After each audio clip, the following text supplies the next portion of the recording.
को नमस्ते। देखिए कितने आराम से उन्होंने बोल दिया 10,000 प्रकार के गेहूं लगाता था। लगा ही नहीं कि जैसे 2 प्रकार का लगा रहे हैं।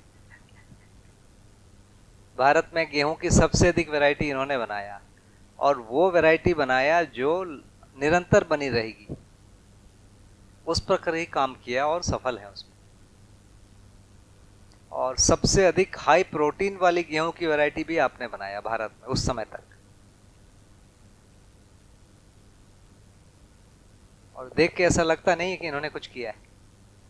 बोलो तो सुन नहीं सकते, इतना इतना बड़ा काम है। मतलब 75 प्रकार के बिल्कुल नए जीन उन्होंने तैयार किए। यहाँ ऐसे बड़े बड़े लोग बैठे हैं कि हमको पता ही नहीं। चलिए आगे बढ़ते हैं। भैया प्रश्न ले। जी यहाँ भैया अकर्तृत्व 158 पेज पे आता है, अकर्तव्य में अकर्तृत्व भी लिखा है। तो वैसे इसको पेज नंबर 74 पे भी अकर्तृत्व और अकर्मणत्व की बात आई थी, तो इसको थोड़ा समझाएं ना, पकड़ में नहीं आया कुछ।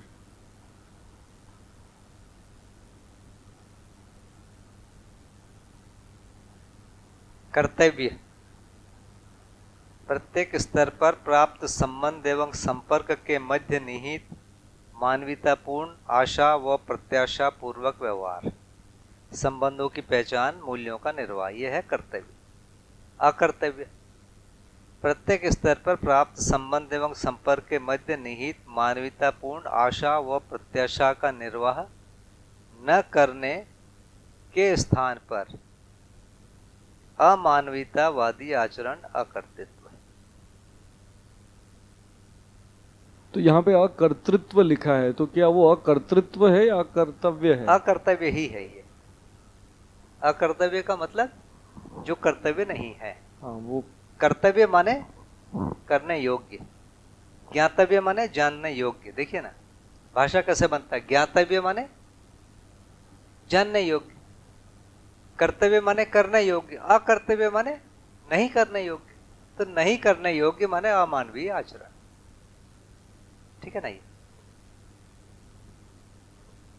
और पेज कौन सा आपने बोला? 78 74 पे अकर्तृत्व व अकर्मणत्व के निश्चय से ही असंग्रह होता है, तो उसमें पूरा जो अकर्तृत्व समझाया है और फिर अकर्मणत्व भी समझाया है, तो वो थोड़ा क्लियर हो जाएगा।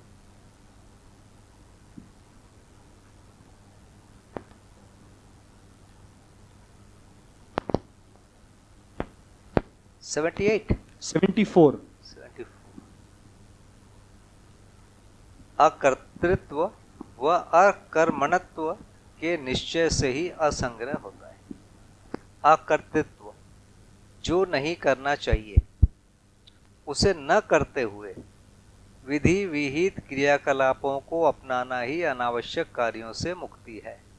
माने अनावश्यक कार्यों को नहीं करना और सही कार्यों को करना, यही अकर्तृत्व। एक भाग तो ये हो गया जो इसका पूरा परिभाषा सही में है। यह कर्तृत्व है, कर्तृत्व है। भ्रमवश किए जाने वाले जितने भी क्रियाकलाप हैं यही बंधन हैं, क्लेशकारी हैं।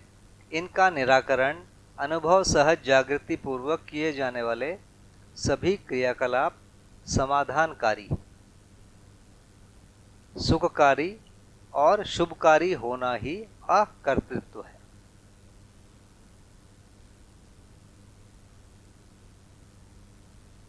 देखिए यहाँ इसका निराकरण माने पुराना जो भ्रमवश किए वाले जितने कलाकलाप है वो बंधन है, इनका निराकरण है ना। बंधन वाले कार्यों का निराकरण अनुभव सहज जागृति पूर्वक किए जाने वाले सभी क्रियाकलाप जो समाधानकारी, सुखकारी, शुभकारी होना अकर्तृत्व है। ये उपलब्धि और समाप्त। तो ये पहले वाला मीनिंग और ये सेम है। बीच का एक लाइन जो है वो भ्रमवश किए जाने वाले हैं, उसको बाद में उल्टा कर दिया, माने हटा दिया। तो ये सही है अपने आप में। ऐसा लग रहा है कि जो वो जो भ्रमवश किए जाने वाले क्रियाकलाप है, यही बंधन है, ये एक दूसरा नेगेटिव है ना। इसकी अपेक्षा में बोला तो ये अकर्तृत्व तो है और वो अकर्तव्य है। वो शब्द जो है गलत मिसप्रिंट हो गया है वो।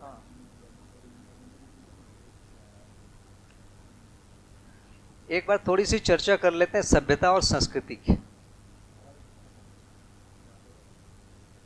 संस्कृति देखिए, परिभाषा तो देखेंगे पूर्णता के अर्थ में कृति, सारी चीज पूर्णता के अर्थ में ही है।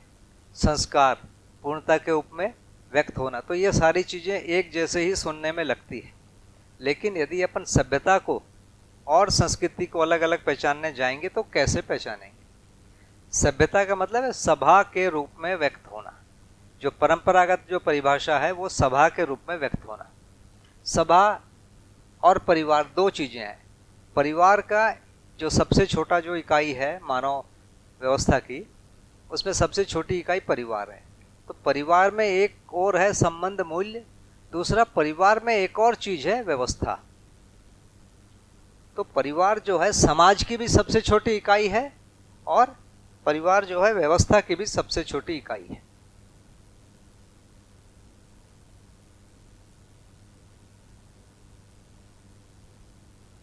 समाज की सबसे छोटी इकाई ये बराबर क्या है? परिवार। और यही जो है व्यवस्था की भी सबसे बड़ी सबसे छोटी इकाई।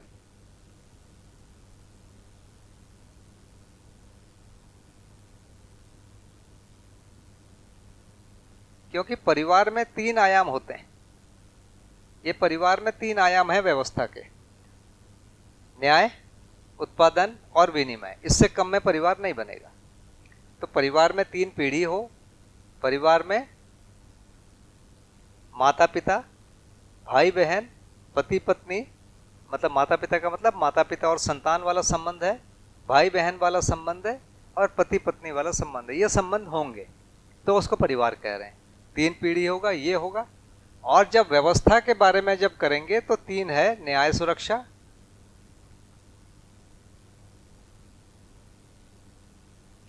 उत्पादन कार्य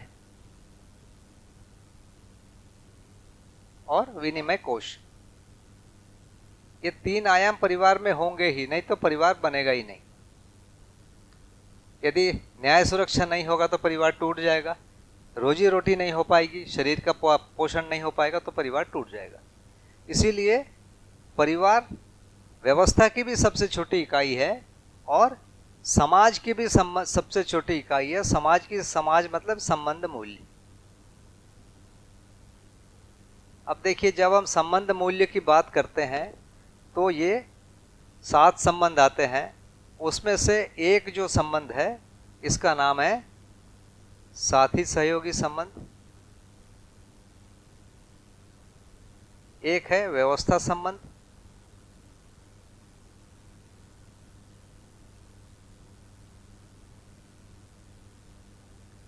ये व्यवस्था संबंध क्या है?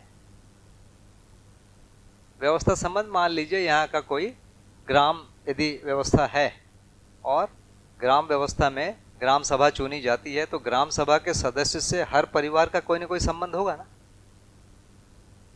क्योंकि वो पद में बैठा है इसलिए संबंध है।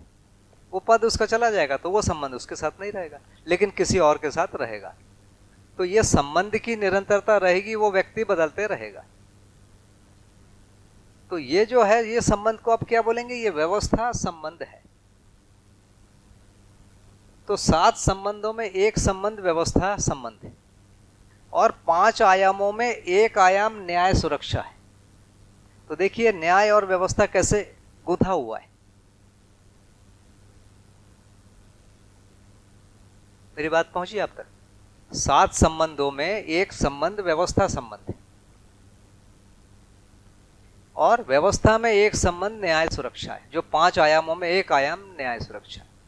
तो व्यवस्था के अंदर समाज घुसा बैठा है, समाज के अंदर व्यवस्था घुसा बैठा है।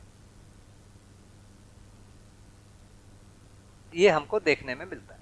इसीलिए परिवार जो है इन दोनों का एक जंक्शन है, सबसे छोटी इकाई है जहां व्यवस्था भी है और समाज भी है। व्यवस्था माने ये जो 5 आयामों का कार्यक्रम है और समाज माने संबंध मूल्य वाला कार्यक्रम है, जिसको सामाजिकता बोल रहे हैं, जिसको व्यवहारिकता बोल रहे हैं। ये दोनों परिवार में, यही दोनों परिवार समूह में, यही दोनों ग्राम परिवार में, यही दोनों आखिरी तक चलेगा। ये 10 आयामों में ये दोनों चीज रहेगी।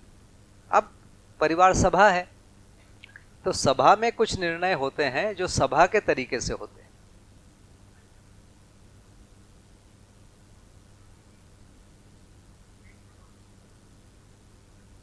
तो परिवार में ये 3 आयाम होंगे ही होंगे, उत्पादन, विनिमय और न्याय।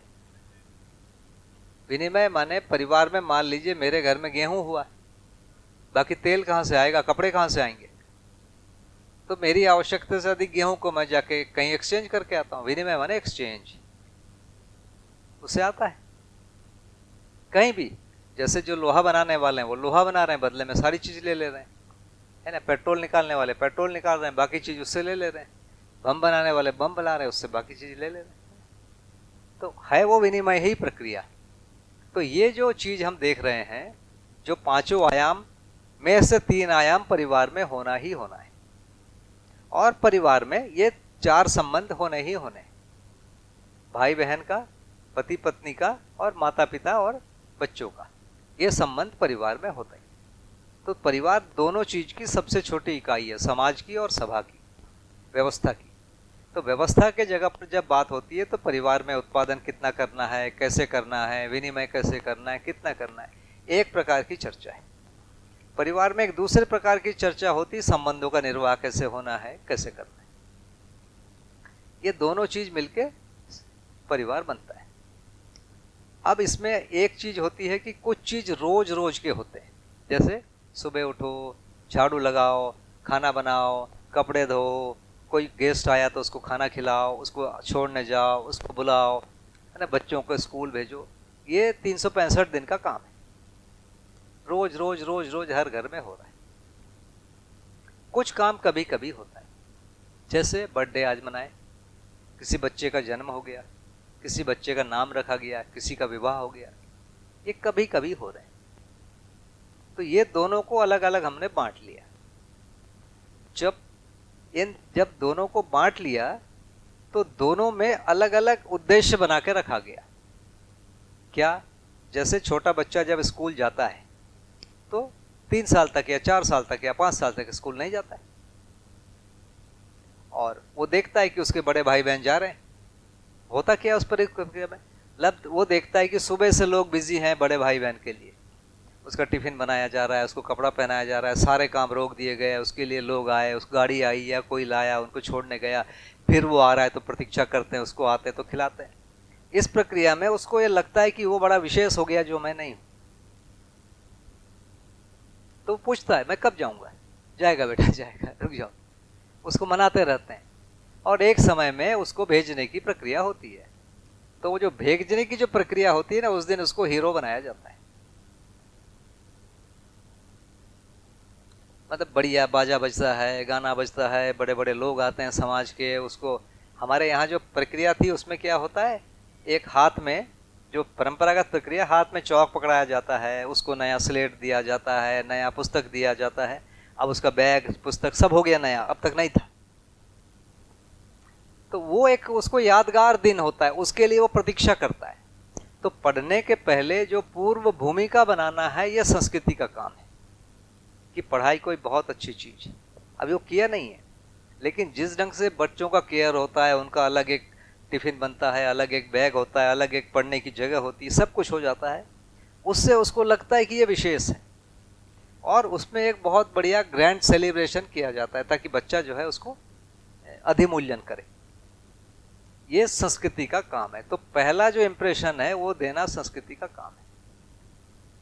उसके बाद रोज रोज वही पिटाई होना है, होमवर्क बनाना, होमवर्क नहीं बनाना, और वो चालू हो जाता है। तो ये जो पहला वाला जो चीज है उसका नाम है संस्कृति, रोज रोज वाला है उसका नाम है सभ्यता।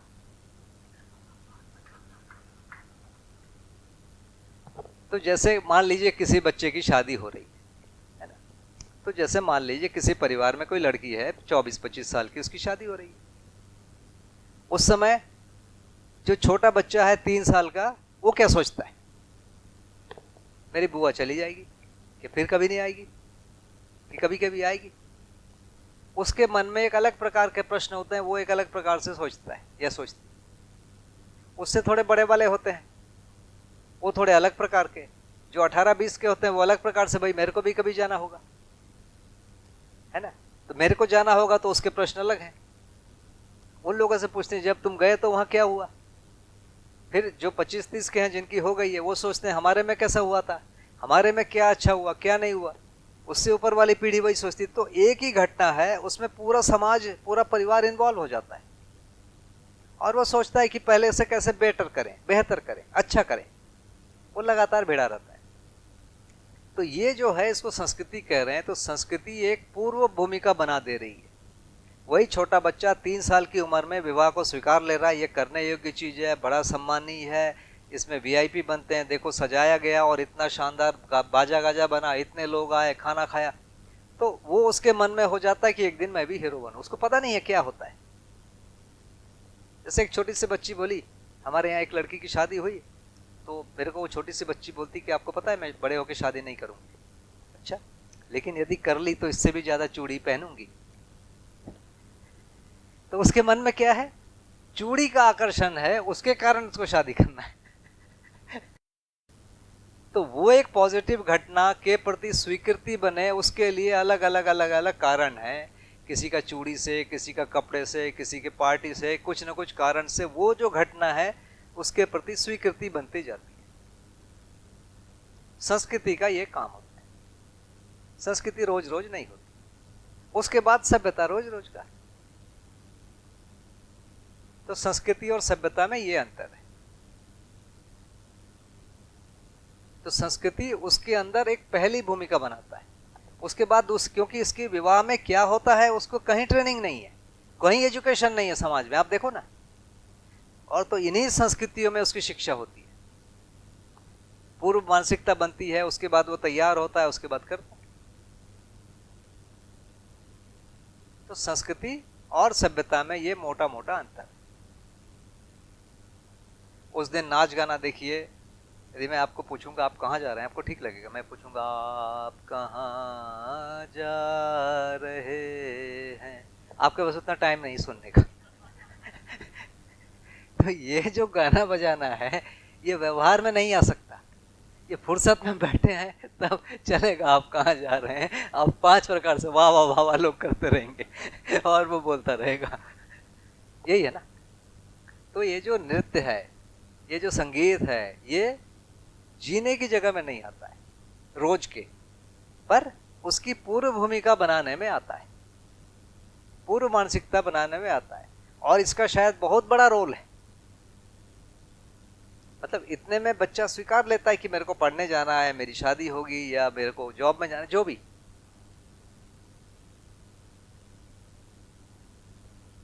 ऐसा विदाई पार्टी देते हैं, है ना, फेयरवेल होता है, स्कूल में भी होता है, आजकल कॉलेजों में भी होता है, सब जगह होता है। तो उस समय एक मानसिकता बनती है, उस समय सब बड़ाई करते हैं, पूरी बुराइयां भूल जाते हैं। तो ये एक बहुत ही सकारात्मक वातावरण बना के वहां ढकेल देते हैं, जाओ अब निपटो। तो ये है सभ्यता और संस्कृति का मोटा मोटा अंतर। ठीक जी।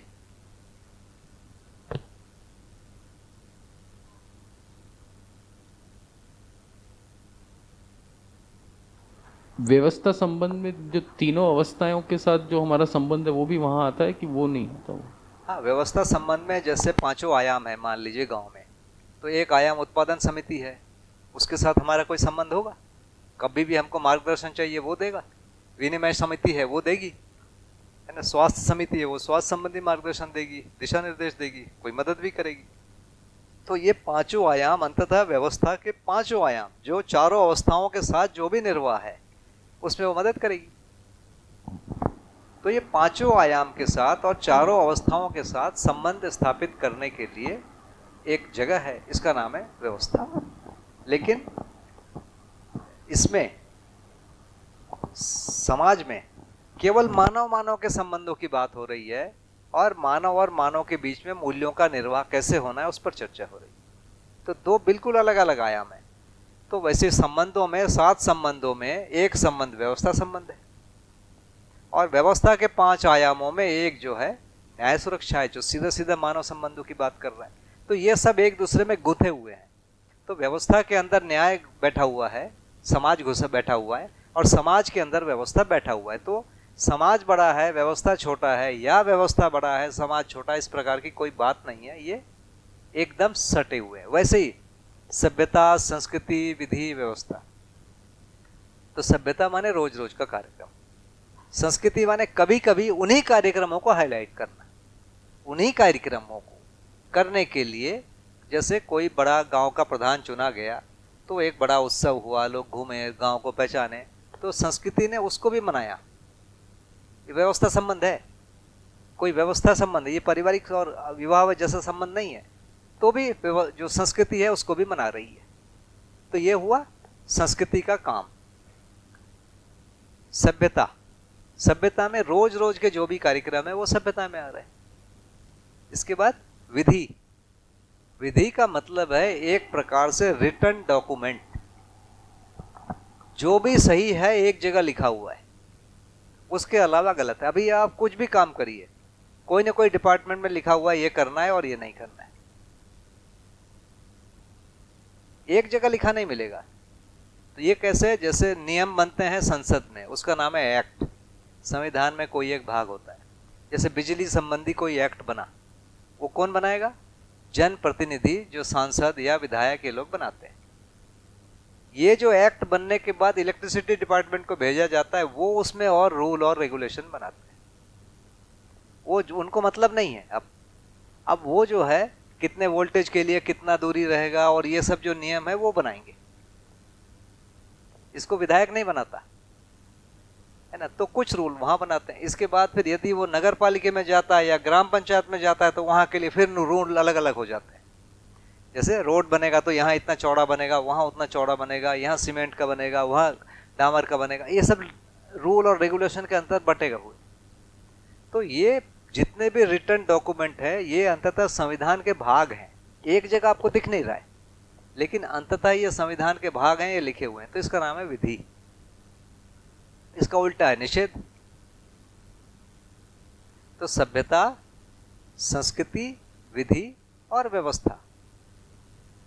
तो व्यवस्था का मतलब है जैसे अपन 5 आयाम की व्यवस्था बोले, तो अंततः जो विधि है उस विधि के प्रैक्टिस की एक जगह है संस्कृति, उसी विधि की प्रैक्टिस की एक जगह है सभ्यता, उसी विधि की प्रैक्टिस की एक जगह है व्यवस्था। विधि का ही हम प्रैक्टिस कर रहे हैं, निषेध का प्रैक्टिस नहीं कर रहे हैं। वहां यदि निषेध किया जाता है तो लोग ऑब्जेक्शन करते हैं, उसको हटाया जाता है। तो जैसे हमारे घर में शादी होती है तो क्या करना है क्या नहीं करना है वो निर्देश है हमारे। एक तो परंपरागत कुछ चीजें हैं, और दूसरा अभी भी जगह जगह ये होते हैं कि भाई बंदूक लेके नहीं जाओगे, फायर नहीं करोगे, ये सब होता है कुछ कुछ। तो सभ्यता, संस्कृति, विधि और व्यवस्था, ये चारों एक दूसरे से गुथे हुए हैं। विधि रिटन डॉक्यूमेंट है, और विधि को प्रैक्टिस करने के लिए थोड़ी सी जगह व्यवस्था की है, थोड़ी सी जगह सभ्यता की, थोड़ी सी जगह संस्कृति। अंततः हम विधि का प्रैक्टिस कर रहे हैं, निषेध को मना कर रहे हैं उस जगह। ये पूरा 4 आयाम। भैया सभ्यता और संस्कृति को थोड़ा और स्पष्ट कीजिएगा। जैसे आपने बताया कि संस्कृति जो है वो पूर्व में की तैयारी है, हाँ, पूर्व तैयारी, भूमिका उसकी, और फिर रोज रोज जो क्रियाकलाप हम कर रहे हैं उसको हम सभ्यता कह रहे हैं। तो क्या हम ये कह सकते हैं कि जो विचार हैं वो संस्कृति है और व्यवहार सभ्यता है? दोनों जगह विचार है, दोनों जगह व्यवहार है। देखो कोई गेस्ट आता है शादी के घर में, तो हम उनको बुलाते हैं, बैठाते हैं, पानी पिलाते हैं, खाना खिलाते हैं, हाथ पैर दबाते हैं, घर तक छोड़ते हैं, करते हैं ना, कुछ गिफ्ट लेते हैं, कुछ गिफ्ट देते हैं, ये चलता है। तो व्यवहार तो सभी जगह है, विचार सभी जगह है। पर संस्कृति एक उत्सव को मनाने का तरीका है, उत्सव के साथ वो जुड़ा हुआ है, और ये रोज रोज नहीं है, और इसमें एक प्रकार की प्रारंभिक तैयारी करा देते हैं।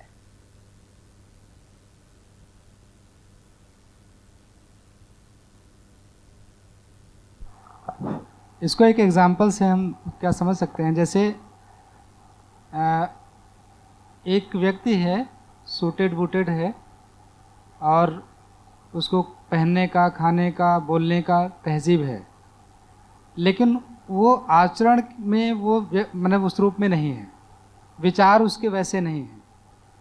तो कई बार हम कहते हैं ना कि सिविलाइज्ड तो है बट कल्चर्ड नहीं है। तो वो जो आचरण पक्ष है, उसका जो विचार पक्ष है, वही तो उसको कल्चर्ड मतलब बनाता है। देखिए सूट बूट जो पहनते हैं ना, देखो आप उत्सव के समय में देखेंगे जो सूट बूट पहने जाते हैं उसको कभी नहीं पहनते, कभी भी नहीं पहनते। जो नाच होते हैं उस ड्रेस को कभी कोई पहनता है? कभी नहीं। शादी के दिन जो कपड़े होते हैं कोई पहनता है? उतना कोई लाद पाएगा क्या? मर जाएगा वो रोज पहनेगा तो ये केवल एक प्रतीकात्मक चीज है दिखाने के लिए, ताकि वो एक चीज को हाईलाइट करना है, किसी घटना को, किसी घटना को ऐसा करना है कि किसी के मन में छाप बढ़ जाए कि ये बहुत जरूरी चीज है, बहुत अच्छा चीज, उसी के लिए वो है, बाकी चीजें नहीं। ये है कुल मिला के संस्कृति का मतलब। पर यह संस्कृति फाइनली विधि को ही समर्थन कर रहा है। जैसे विवाह करना अच्छी बात है, विधि है, उसको समर्थन कर रहा है, या विवाह में जो जो घटनाएं हमारे वो जो सामाजिक रूप से आ रही है करने योग्य, उसको वहां किया जा रहा है। तो संस्कृति कभी कभी हो रही है और वो हर हालत में विधि के समर्थन में है। सभ्यता रोज रोज का है।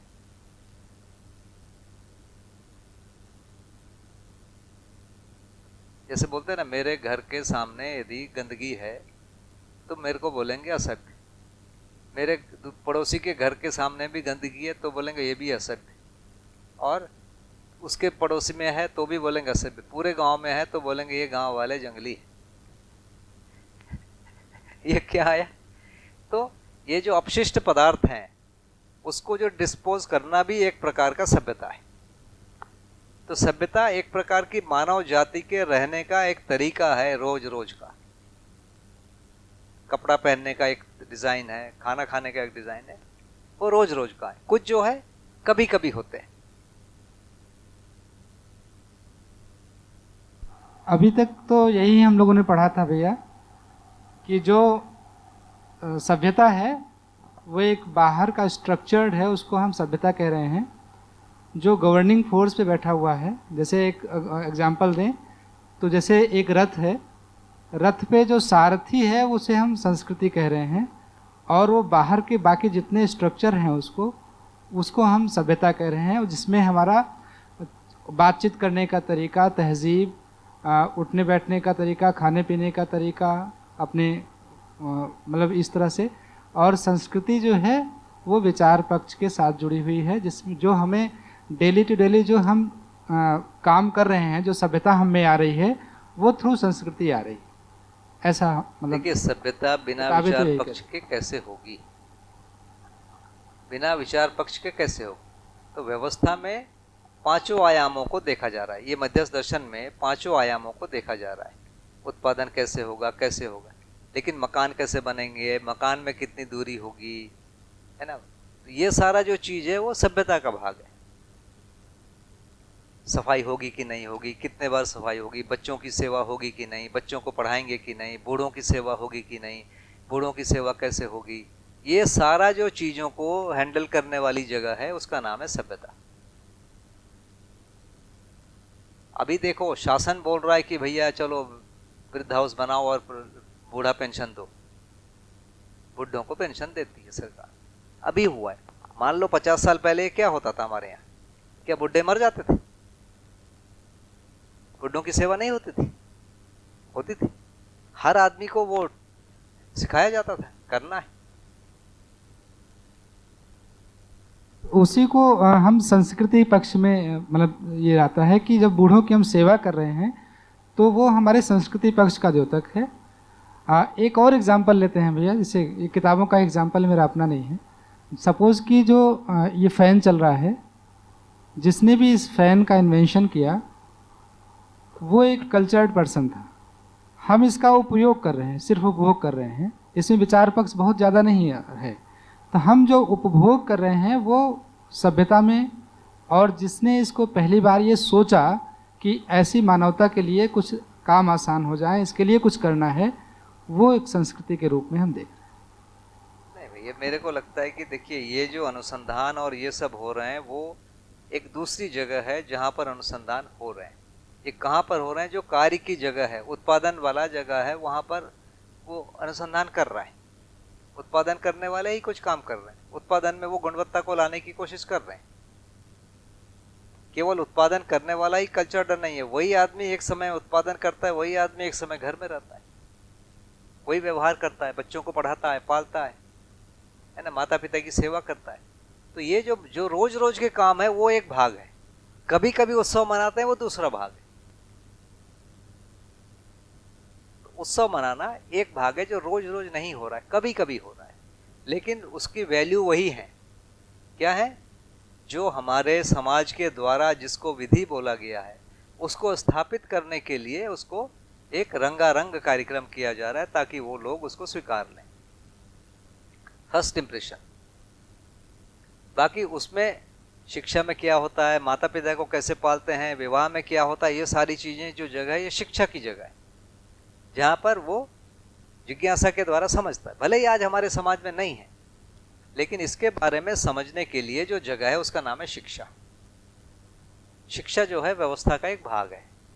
जो शिक्षा संस्कार हम कह रहे हैं, जो 5 आयाम में एक आयाम व्यवस्था का है। तो क्या भैया हम शिक्षा को संस्कृति से अलग कर रहे हैं? ये सारी चीजें गुंथी हुई, बोला ना, अंततः ये सारी चीजें विधि को आचरण में ला रही है। विधि माने कोई नियम जो जीने के योग्य है और कोई जीने के योग्य नहीं, उसको आचरण में लाने की अलग अलग जगह है। विधि का कुछ भाग शिक्षा में व्यक्त होता है, कुछ भाग व्यवस्था में व्यक्त होता है, कुछ भाग सभ्यता में व्यक्त होता है, कुछ भाग संस्कृति में व्यक्त होता है। विधि को ही व्यक्त कर रहे हैं ना। देखिए, विधि माने जागृति की ओर जाने वाले, किए जाने वाले सभी कार्यक्रम का नाम विधि है। भ्रम के लिए, प्रॉब्लम के लिए, अव्यवस्था के लिए जीने वाले जितने भी कार्यक्रम है उसका नाम है निषेध। पहले ये बना, फिर विधि के लिए जो कार्यक्रम है उसको करने की अलग अलग जगह है।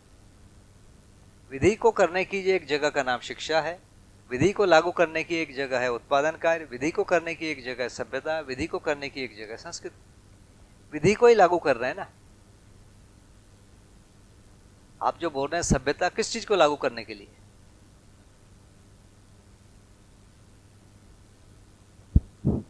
सभ्यता को हम ये देख रहे हैं कि दिन प्रतिदिन जो हम व्यवहार कर रहे हैं उसको हम सभ्यता नहीं, मान वो रहे हैं। क्यों कर रहे वो हैं? इंस्ट्रूमेंटल हो सकती है। हाँ? वो इंस्ट्रूमेंटल हो सकती है, जैसे हमें किसी ने नहीं, सिखा नहीं, दिया बिल्कुल कि घर में इंस्ट्रूमेंटल हमको नहीं है। ऐसे। नहीं भैया, थोड़ा सा अपन पीछे जाते हैं। जैसे भारत में एक प्रकार का माना गया ईश्वर है और ईश्वर को पाना मानव का लक्ष्य, ये फाइनली लाइन बना, उसके लिए लाइफस्टाइल बना, उसी को हम कह रहे हैं सभ्यता। तो फाइनली विधि एक प्रकार से तय हो गया, इससे जीवन की तृप्ति होगी, उसके लिए लाइफस्टाइल है, उसके लिए सारे त्योहार और है। अंततः जो मानव का जागृति या लक्ष्य है उसको पाने के लिए ये सब बना हुआ है।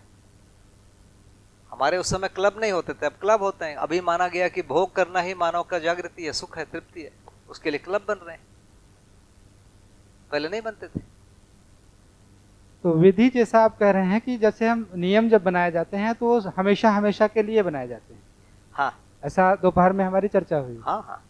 लेकिन संस्कृति आप देखिए तो जब दो सभ्यताएं आपस में इकट्ठा होती हैं तो एक तीसरी संस्कृति का उद्भव हो जाता है। भैया संस्कृति समय दर समय, देखिए, समय के प्रवाह के साथ चेंज भी होते हैं। प्रॉब्लम कहाँ हो रहा है? अभी मानवीय संस्कृति नहीं है, कुछ मानवीय कुछ अमानवीय ऐसे संस्कृतियां बनी हुई है। अभी हम इसको लेकर बात कर रहे हैं। मैं तो कह रहा हूं कि मानवीय संस्कृति जो होना है उसके लिए जो हम सोचेंगे वो उसकी चर्चा कर रहे हैं। आप अभी की चीज को आधार मान लिए। अभी की चीज में भैया क्या है? जैसे दहेज ले रहे हैं, लड़की को जला दे रहे हैं और वहीं पर शादी नहीं करते तो भगा देते हैं, ये सब क्या है?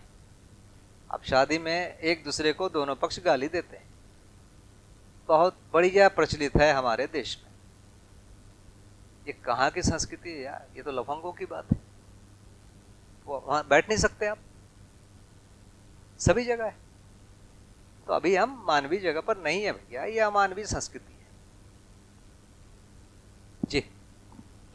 ये तो ऐसा है जैसे विधि हम कह रहे हैं, तो अभी तो मान्यताओं के रूप में है, तो वो एक स्थिति बनी हुई है समाज में कि भाई जब समय उसका होगा तो उस समय उसका प्रत्यक्ष रूप होगा तो वो सभ्यता के रूप में है, गति में जी अभी ना कुछ चीजें मिल गई है भौतिकवाद के कारण। आप 100 साल पीछे जाके देखिए,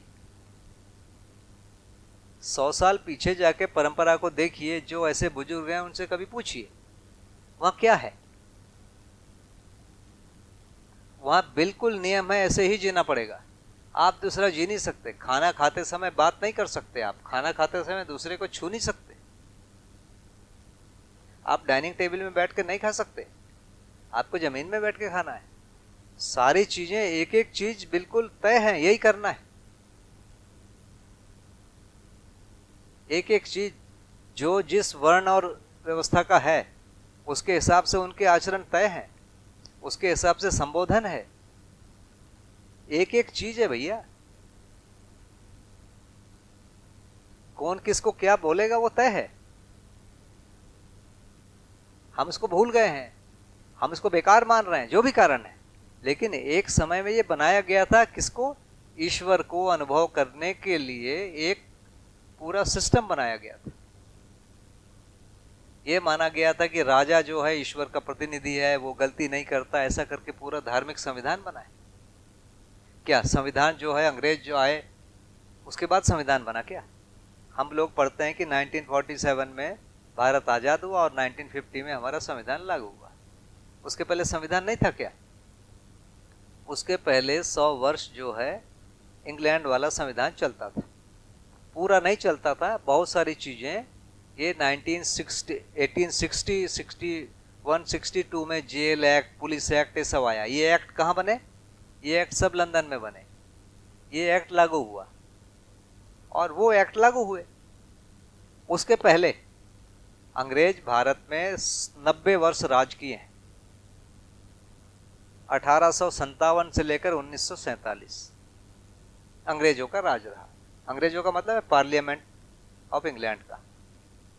उसके पहले का जो 100 वर्ष है, 1757 से 1857 तक, जो प्लासी की लड़ाई हुई जिसमें सिराजुद्दौला हारे, उसमें बंगाल में अंग्रेजों के पैर जमे, वहाँ से लेकर 100 साल तक कंपनी का शासन रहा कुछ जगह में, और ये धीरे धीरे बढ़ता गया।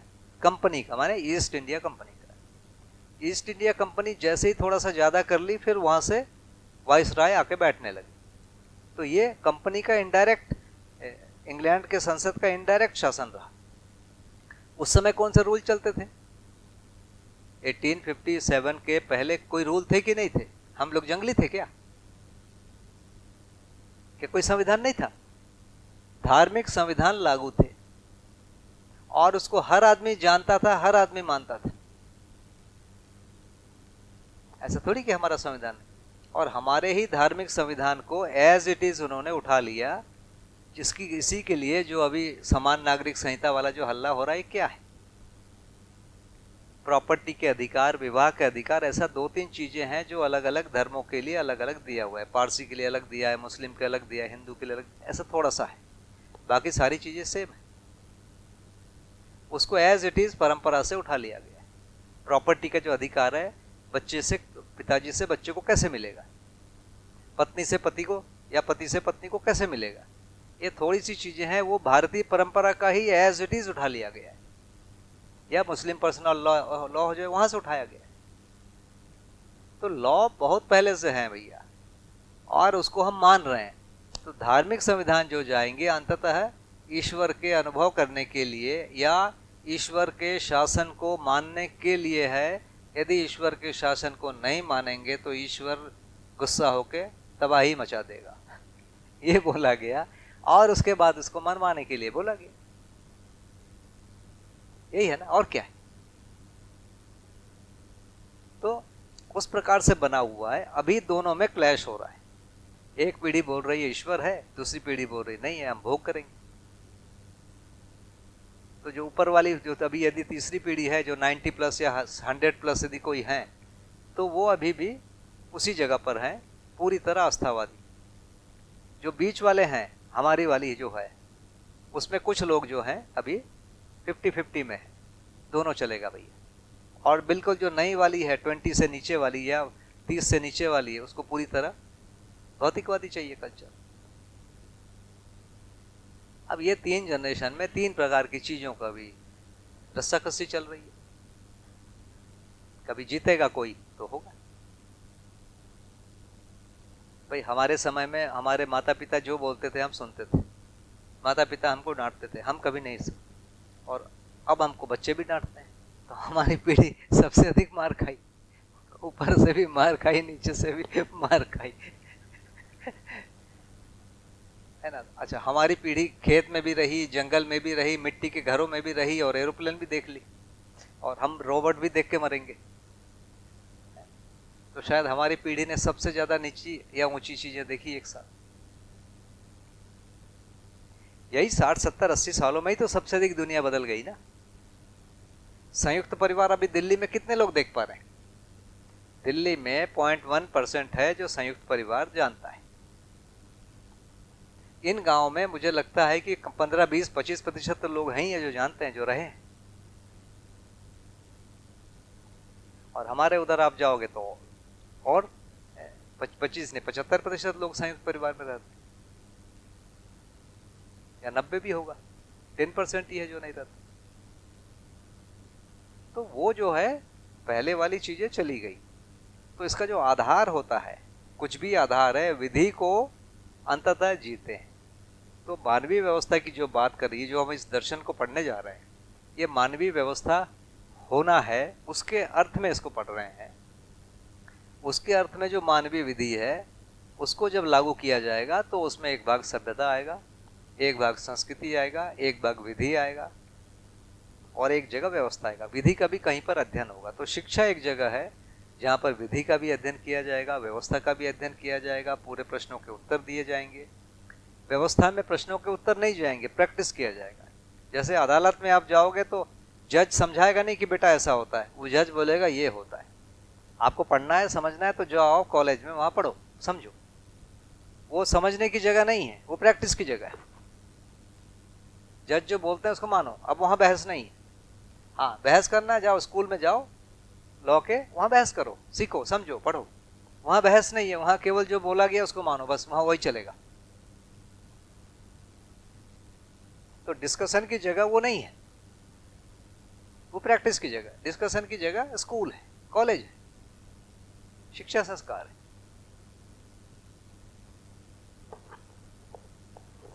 भैया, इसमें जैसे विधि को मानने की करने योग्य कार्य, और फिर वो जो कार्य हैं उनको हाईलाइट करना कि जिससे समाज में उन कार्यों के प्रति स्वीकृति बन जाए जनमानस में, फिर उसी की रोज़ रोज़ प्रैक्टिस करना, और फिर वो रोज़ रोज़ प्रैक्टिस से अगर परस्पर सहयोगी होते हैं, वो सारी चीज़ें जुड़ती हैं, तो उससे फिर एक व्यवस्था बनती है, अगर वो सही है, और उसकी फिर निरंतरता होती है। बढ़िया।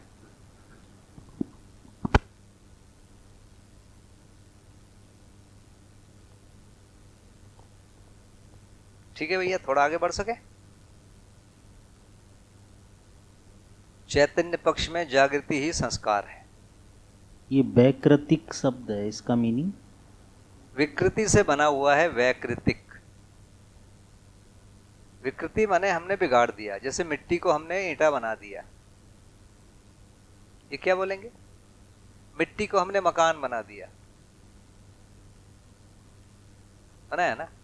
मिट्टी से लोहा निकाल लिया, पत्थर से चश्मा बना दिया, ये सारी चीज वैकृतिक कहलाती। संवर्तन, संवर्तन कहां पर है भैया?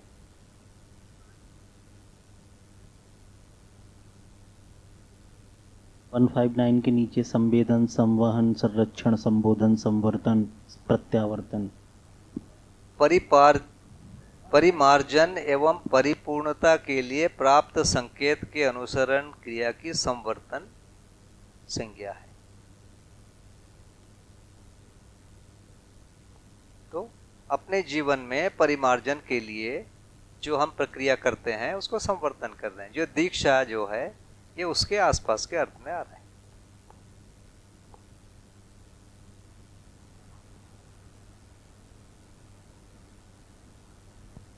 भैया आपने अभी जो वैकृतिक कहा, हाँ तो और अभी जो संस्कृति को आपने जिस तरह से समझाया, तो हम इस वक्त जो संस्कृति में जी रहे हैं वो विकृति है। नहीं देखिए, विकृति गलत अर्थ में नहीं है। आप देखिए ना परिभाषा, उपयोगिता के अर्थ में मनाकार को साकार करना, मिट्टी को ईंटा बना दिया, ये अव्यवस्था ऐसा नहीं बोल रहे हैं। ये प्राकृतिक नहीं है, ईंटा प्राकृतिक नहीं है, ईंटा बनाया गया प्राकृतिक ऐश्वर्य पर श्रम के द्वारा, ये उपयोगिता में आ गया। तो ऐसी चीजें भरी पड़ी है मानव समाज में, इसको ना नहीं बोल रहे हैं। ये यदि आवर्तनशील है तो बहुत अच्छा है। वैकृतिक तो वैसे ही ये चीज।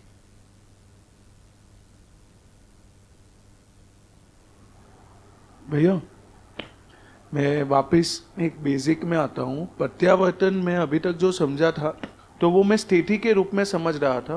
वो स्थिति को प्रमाणित करने के लिए परावर्तन है, गति है। पर यहाँ पे जागृति सहज गतिशीलता है, तो वो गतिशील तो स्थिति में नहीं हुआ ना, तो वो कैसे है? देखिए, जो भी स्थिति है वो गति में ही जाएगी ना। स्थिति का प्रमाण क्या है? स्थिति का प्रमाण परावर्तन है या गति है, पर यहाँ पे लिखा है जागृति सहज गतिशीलता, यानी वो प्रत्यावर्तन के अंदर में गतिशीलता लिखा है या? हाँ भैया, जैसे आप मेरे आचरण से क्या पता लगाओगे?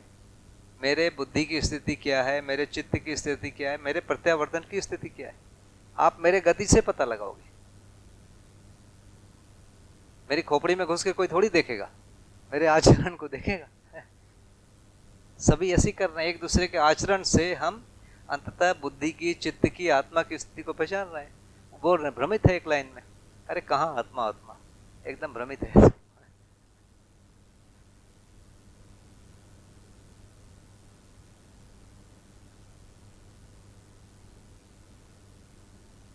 देखिए, स्थिति की परिभाषा देंगे तो उसके लिए गति बोलना पड़ेगा, गति की परिभाषा बोलेंगे तो उसके लिए स्थिति बताना। ये दोनों मिला हुआ है ना। अपने आप पे कैसे किसी चीज को बोलें? आप एकदम सबसे पहला ये पेज पलटाइए, फर्स्ट अध्याय।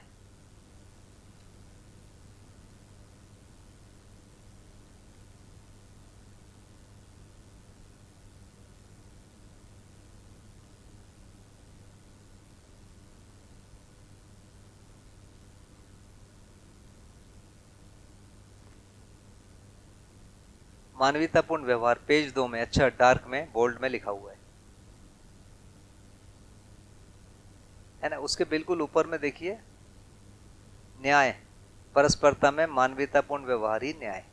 फिर आप मानवीयतापूर्ण व्यवहार को कहेंगे तो धीरता, वीरता, उदारता, दया, कृपा, करुणा। फिर धीरता को देखेंगे तो न्याय में निष्ठा। ये सब गोल गोल है ना। जैसे ही हम न्याय बोलते हैं तो मानवीयतापूर्ण व्यवस्था, मानवीयतापूर्ण व्यवहार पूछो तो बोले धीरता, धीरता को पढ़ो तो बोलेंगे न्याय में निष्ठा। यही है ना एकदम शुरू में। तो ये गोल गोल, ये गोल गोल कहाँ तक जाएगा? ये गोला बड़ा होगा। ये बड़ा होते होते अस्तित्व में व्यवस्था है, फिर 4 अवस्था की व्यवस्था है, फिर मानव की व्यवस्था है, वहां तक पहले फैलेगा। वहां तक फैलने के बाद फिर इसके अलग अलग कॉम्बिनेशन में किसी को विधि, किसी को व्यवस्था, किसी को संस्कृति, किसी को सभ्यता, किसी को भाई बहन संबंध, किसी को माता पिता संबंध, इसी के टुकड़े हैं ये सब। और ऐसा करते करते एकदम छोटे छोटे करके लाए, वही चीज जो गोल गोल घूम रहा है। तो ये गोला बढ़ते बढ़ते वहां तक जाएगा, अखंड समाज सार्वभौम व्यवस्था तक आएगा। पहले 4 अवस्था आएगा, फिर मानव की व्यवस्था आएगी, फिर अखंड समाज सार्वभौम व्यवस्था आएगा, फिर ये छोटा होता जाएगा और फिर उसमें परिवार आएगा, समाज आएगा, सभ्यता आएगा, संस्कृति आएगी, विधि आएगा, भाई बहन संबंध, माता पिता संबंध, पति पत्नी संबंध, शिक्षा, सभ्यता, ऐसा करके छोटा छोटा छोटा छोटा एक एक चीज को टुकड़ा टुकड़ा कर लिया गया। तो जब तक हम ऊपर नहीं देख लेंगे तब तक नीचे वाला एक भी चीज स्पष्ट नहीं होगा, ऐसे घूमता घूमता लगेगा। तो शुरू में घूमता घूमता ही रहेगा, आखिरी में जाके ये जो 16, 17, 18 अध्याय में, 16 अध्याय में पूरी तरह मानव समाज के बारे में वर्णन है। 16वां अध्याय मानव समाज, शिक्षा क्या है, संबंध क्या है, ये सब 16 अध्याय में। उसके पहले डेफिनेशन है केवल। 16वां अध्याय को बताने के लिए ये 15 अध्याय तक ये सब गोल गोल गोल गोल किया जाता है। एक्चुअली दर्शन के आधार पर जो व्यवस्था है वो 16वां अध्याय से शुरू हो रहा है। उसके पहले डेफिनेशन है ये पूरा, 16वां 17 18 इन तीनों में है सभ्यता, और ये सभ्यता से जागृति कैसे होगी ये बताया जा रहा है, ये 3 अध्याय।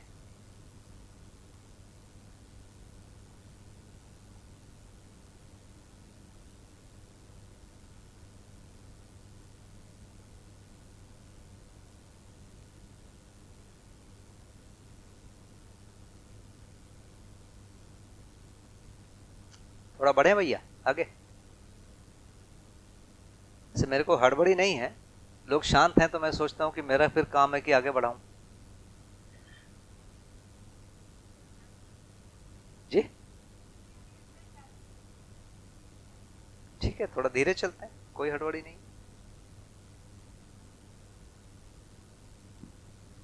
भैया मेरे को जैसे अभी हम ये करंट सिचुएशन के अंदर अगर देखते हैं तो हिंदू धर्म के अंदर ये कुछ 16 संस्कार बताए हुए हैं, तो ये संस्कृति का पार्ट है अगर हम देखते हैं तो। ये कभी कभी होते हैं जिंदगी में, ये रोज नहीं हो रहे,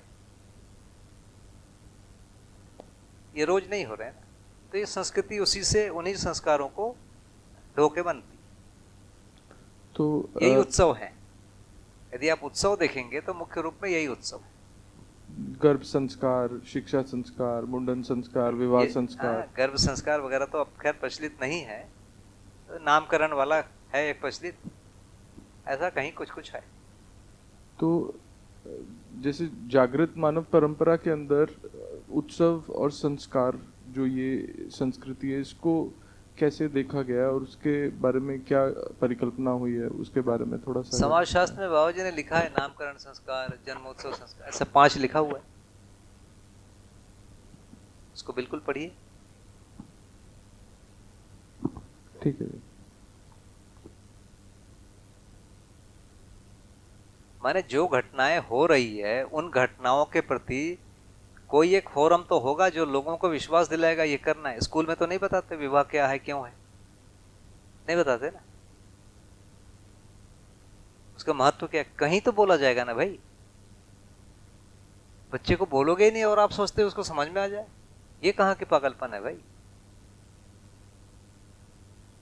तो कोई एक फोरम तो होगा ना, ये चीजें अनिवार्य हैं, ये करना ही है, कोई तो बोलेगा, कहीं तो बोलेगा,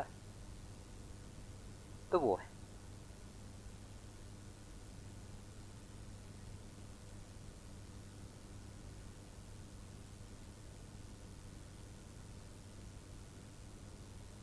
तो शिक्षा में ये सारी चीजें हैं ही नहीं, ये बोलने की जरूरत है भैया, ये मानव परंपरा को बनाए रखने के लिए सब काम है, ये करना है। फिर किस समय कितना बोलना है वो भी एक तय होगा।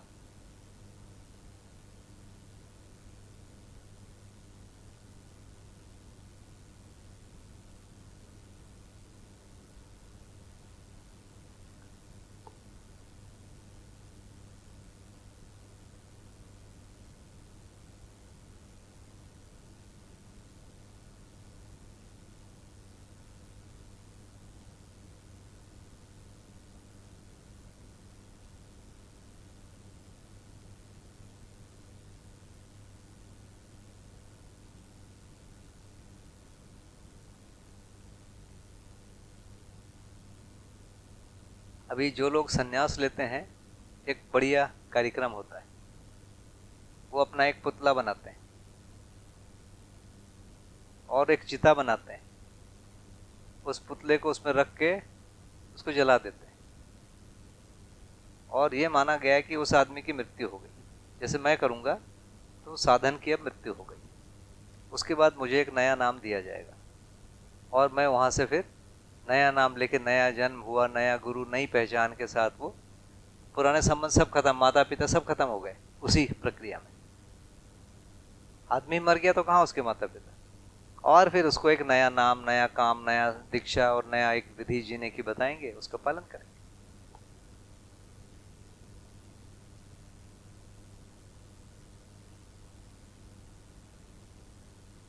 देखो देखो ना क्या एहसास कराने की कोशिश कर रहे हैं, यही एक संस्कृति है। उस दिन बड़ा एक त्योहार मनाते हैं,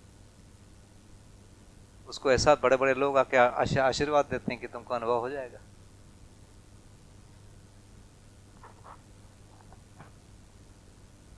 एक बार नाम मिलता है। सामान्यतः मनुष्य का एक ही बार नामकरण संस्कार होता है, वहां जाने के बाद दोबारा होता है।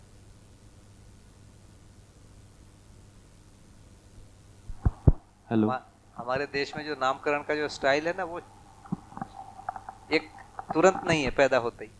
अभी हॉस्पिटल वाले बोलते हैं डिस्चार्ज होने के पहले नाम दो आप। वो दोबारा वाला मृत्यु संस्कार भी वो अपना कहते हैं ब्रह्म कपाल में श्राद्ध कर लेते हैं पहले ही। हाँ।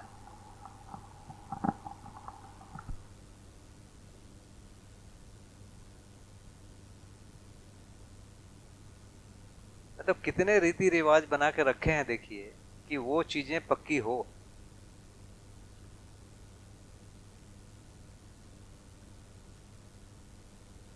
ये पूरा गुथा हुआ है उस ढंग से।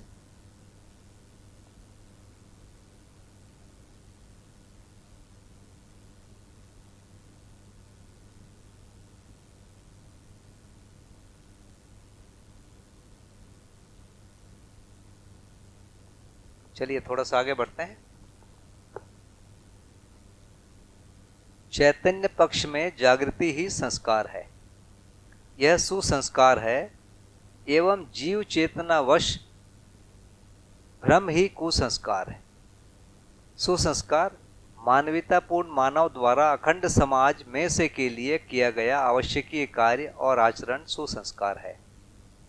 समाज की अखंडता मानवीयतापूर्ण आचरण पर निर्भर करती है। मानवीयता की प्रतिष्ठा व्यक्ति के संस्कार, समाज की संस्कृति एवं सभ्यता तथा समाज गठन के मूल में पाई जाने वाली विधि एवं व्यवस्था पर निर्भर करती है। मानवीयता तथा अति मानवीयता से संपन्न होने के लिए सअस्तित्व में संकल्प, इच्छा व विचार का परिष्कृत होना आवश्यक है, जो सुसंस्कार ही है।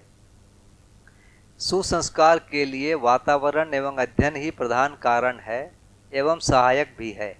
इसको सुरक्षित तथा परिमार्जित करने का दायित्व मनीषियों पर निर्भर है।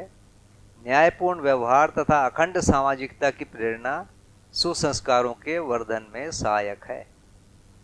न्यायपूर्ण व्यवहार पक्ष, समाधानपूर्ण विचार पक्ष तथा सत्यानुभूतिपूर्ण अनुभव पक्ष को भाषा द्वारा बोधगम्य, ज्ञानगम्य तथा व्यवहारगम्य बनाने का प्रयास अनुभवशील मानव अथवा जागृति सहज वृत्ति संपन्न व्यक्ति द्वारा किया जाता है। सहजता, व्यवहार, विचार एवं अनुभव की एक सूत्रता ही सहजता है। सहज वृत्ति, सहजता प्राप्त मनुष्यों की वृत्ति को ही सहज वृत्ति की संज्ञा है। न्यायपूर्ण व्यवहार, सत्य सहज भास, संबंध, मूल्य, मूल्यांकन, उभय तृप्ति। समाधानपूर्ण विचार, सत्य सहज आभास।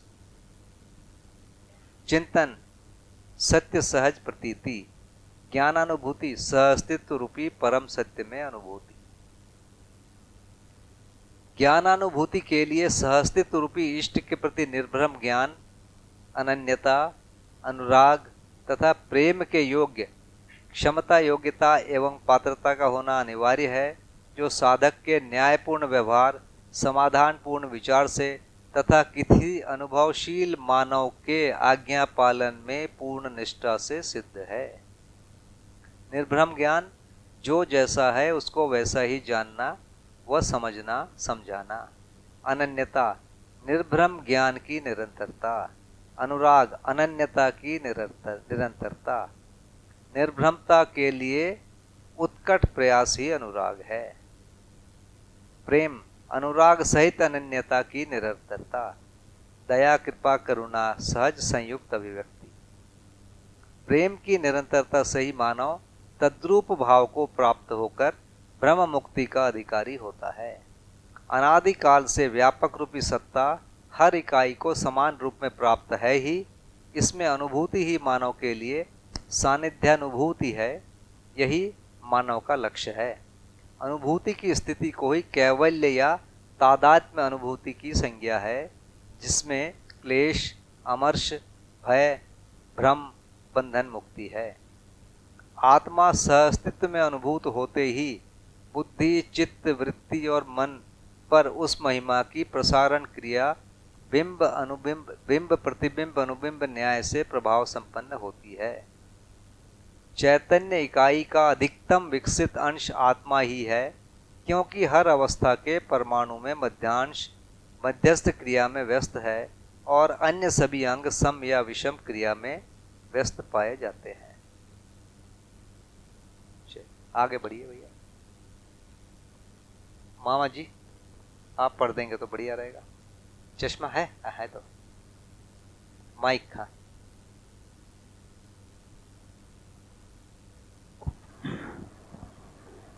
समझदारी की आंशिकता में क्रिया, क्रिया की आंशिकता में भोग, भोग के अनुपात में इंद्रिय अनुभव और इसके अतिरिक्त अनुमान के कारण ज्ञानवर्धन संपन्न हुआ है।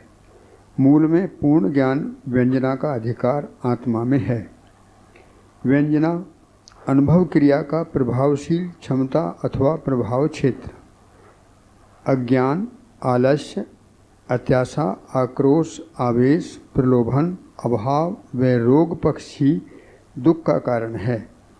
समस्त दुख का मूल भ्रम में ही है। ह्रासांश में स्थित इकाई के लिए दो कारण हैं। प्रथम है अजागृति तथा द्वितीय है शक्ति का अपव्यय। अजागृत को जागृत बनाना ही सामाजिकता का एक महत्वपूर्ण उद्देश्य और कार्यक्रम है। जो जिसको अधिक मूल्यवान मानता है उसी के लिए वह अपने तन, मन व धन का व्यय करता है। ऐसी मूल्यांकन क्रिया मनुष्य के द्वारा निर्भ्रांत, भ्रांताभ्रांत और भ्रांत अवस्था भेद से होती है, जिसके कारण कुछ मनुष्यों ने 4 विषयों, कुछ मनुष्यों ने 3 ऐषणाओं, कुछ निर्भ्रांत मानवों ने ब्रह्ममुक्ति को परमावधि मूल्यांकित किया है। इस मूल्यांकन के अनुरूप ही विभिन्न स्तर के मनुष्यों द्वारा समस्त साधनों का नियोजन किया गया है। मानव कुल में निहित वैविध्यता का निराकरण केवल न्यायपूर्ण व्यवहार, समाधानपूर्ण विचार नीति से संभव हुआ है। भ्रांत स्थिति से ही की गई मूल्यांकन क्रिया को आसक्ति, भ्रांताभ्रांत स्थिति से किए गए मूल्यांकन की जागृति तथा निर्भ्रांत स्थिति से किए गए मूल्यांकन स्थिति की यथार्थ संज्ञा है। यथार्थ मूल्यांकन क्षमता ही दर्शन की पूर्णता, दर्शन की पूर्णता ही संतुलन, पूर्ण संतुलन ही ज्ञान, ज्ञान ही व्यापकता में अनुभूति, व्यापक में अनुभूति ही निर्भ्रमता और निर्भ्रमता से ही यथार्थ मूल्यांकन क्रिया निसरत होती है। ऐसी इकाई में न्यायपूर्ण व्यवहार और धर्मपूर्ण विचार स्वभाव के रूप में परिलक्षित होता है। अनुभव के लिए समझदारी, समझदारी के लिए अनुभूत, इच्छा के लिए समझदारी और समझदारी के लिए इच्छा, इच्छा के लिए क्रिया और क्रिया के लिए इच्छा, उपयोग के लिए क्रिया और क्रिया के लिए उपयोग, क्रिया के लिए उत्पादन और उत्पादन के लिए क्रिया व्यस्त है। रूप क्रिया की गणना काल, संवेग, वेग, विसर्जन, गुण व स्वभाव के अनुसार स्थूल व सूक्ष्म भेद से है, जो मानव की समझदारी, ज्ञान, बुद्धि में भाव, इच्छा में प्रभाव, प्रतिभाव, विचार में अनुभाव और मन से प्रवृत्तियों के रूप में व्यक्त होती है। स्वरूप व कुरूप के भेद से रूप, जड़ व चैतन्य के भेद से क्रिया, लोक व लोकेश के भेद से लक्ष्य, विषय व निर्विषय व्यवस्था के भेद से ज्ञान, विधि व निषेध के भेद से कर्म, सार्थक व निरर्थक भेद से भाषा है। अवस्था भेद से आसक्ति एवं समाधान, आसक्ति एवं समाधान भेद से आवश्यकता, आवश्यकता भेद से श्रम, श्रम भेद से उत्पादन, उत्पादन भेद से उपलब्धि, उपलब्धि भेद से परिणाम, परिणाम भेद से ही क्षमता, योग्यता एवं पात्रता, क्षमता, योग्यता एवं पात्रता भेद से सहजात्मक, लोकात्मक अर्थात ईशनात्मक और विषयात्मक प्रवृत्तियां तथा इन तीनों अथवा इनके मिश्रित बौद्धिक अवस्था में ही चित्रण की अभिव्यक्ति की सार्थक समर्थता है। सतर्कता, सजगता, सहजता, प्राप्त मानव जीवन में विश्राम का तथा लोकासक्त मानव जीवन में श्रम का क्षोभ है। मानव ने अपनी क्षमता, योग्यता और पात्रता के अनुसार सहजोन्मुखता में नित्यता का, लोकोन्मुखता में अमृतत्व का बोध और विषयोन्मुखता में अनित्यता की स्वीकृति किया है। सहजता में दिखावा, रहस्य तथा अविद्या व भ्रम का पूर्ण विलय होता है, इसलिए जागृत मानव विकार से मुक्त है। साथ ही इस स्थिति में निरंतर तृप्ति, समाधान और विश्राम का अनुभव है। लोकेशना ही श्रेष्ठ ऐसना है। देव मानव स्वयं की जागृति को प्रमाणित करने के अर्थ में मानवीय परंपरा का पोषण और संवर्धन के लिए जन बल व धन का नियोजन करते हैं। यही यश का कारण है व स्वरूप है, जिसकी सार्थकता मानव परंपरा में व्यवस्था सार्वभौमिकता के रूप में होना है। इसके फलन में अखंड समाज का होना आवश्यक है।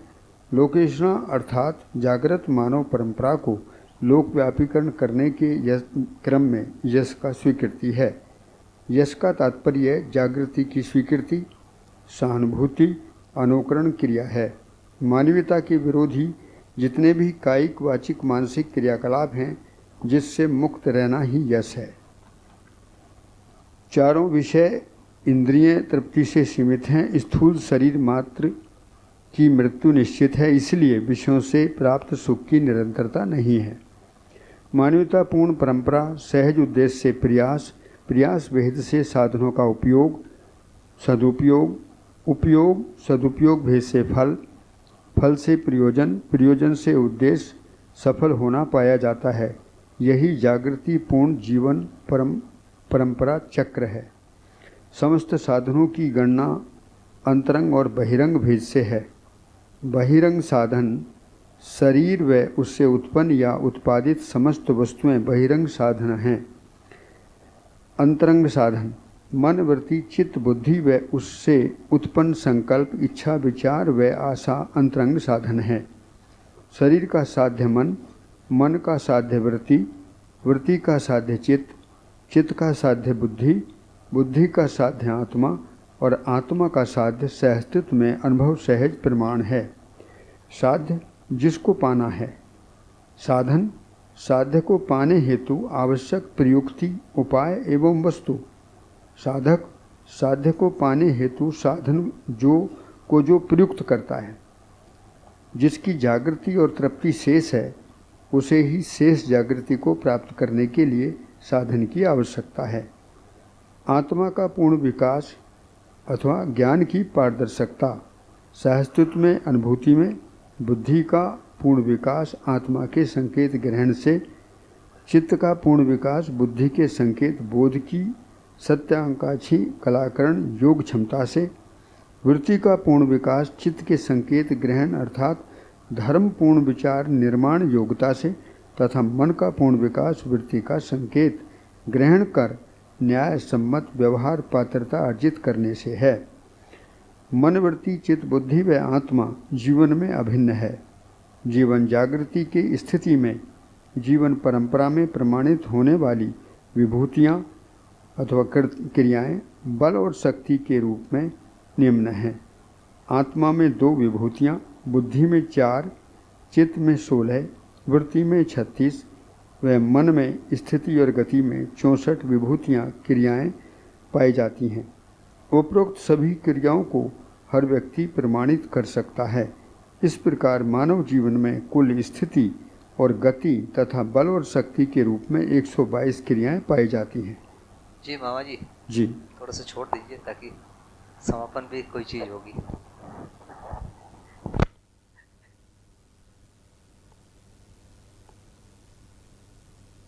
कल करेंगे ना समापन, उसके लिए थोड़ा बचा के रखना चाहिए।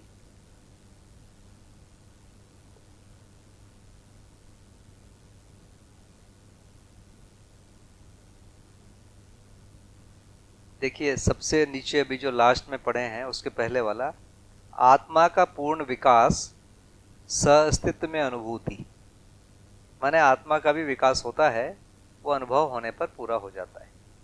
इसका दूसरा मतलब यह है कि आत्मा में अनुभव नहीं रहता है, जागृति के बाद ही अनुभव होता है। बुद्धि का पूर्ण विकास आत्मा के संकेत ग्रहण से। इसका भी वही मतलब है, पहले आत्मा को बुद्धि का संकेत ग्रहण करते नहीं बनता था, जैसे ही करने लगा तो बुद्धि का पूर्ण विकास हुआ। चित्त का पूर्ण विकास बुद्धि के संकेत बोध की सत्य साक्षी में कलाकरण योग्य क्षमता है।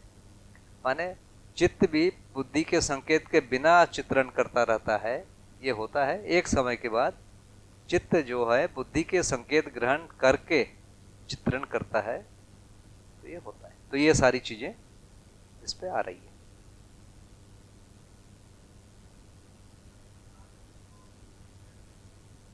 किसका?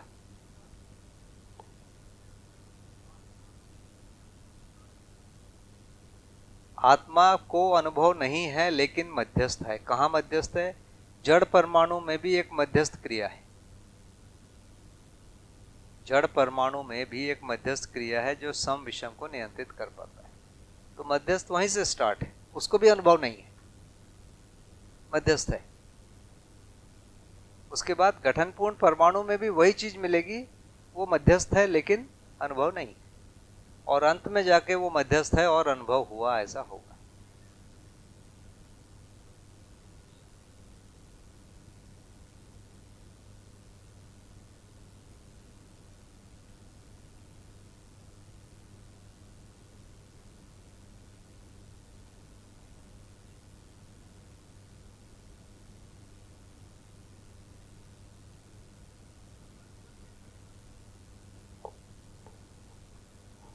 सम विषम से मुक्त। ये 163 पे भैया। हेलो, कोई बोला जी? 163 पे 4th बुलेट है, सतर्कता, सजगता, सहजता। सतर्कता मतलब अव्यवस्था के विचार को तर्क पूर्वक सेट करना है, ऐसा? क्या बोले आपने? क्या बोला? अव्यवस्था के विचार को तर्क पूर्वक सेट करना, सतर्कता। समाधान पूर्ण तर्क, सतर्कता।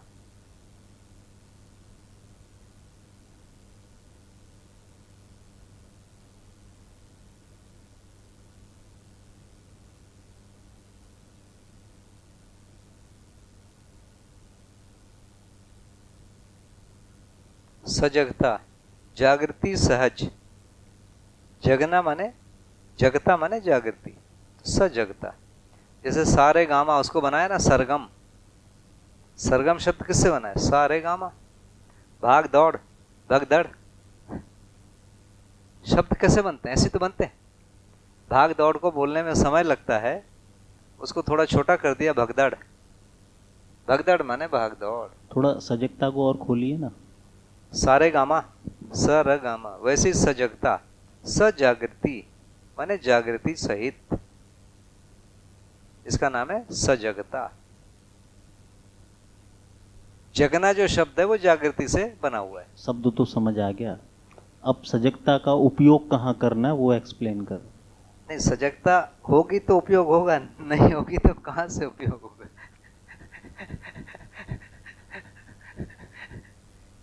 कैसे? उसके लिए यही अध्ययन किया जाए, श्रवण मनन किया जाए, निष्कर्ष बनेंगे, निष्कर्ष को जीने की कोशिश किया जाए।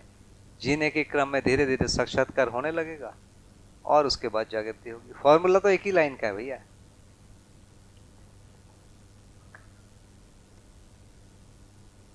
सहजता माने प्रमाण संपन्न हो जाना।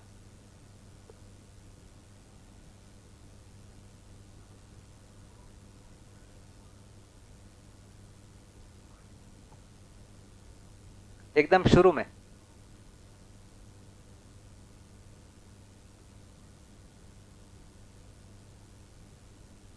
हाँ भैया,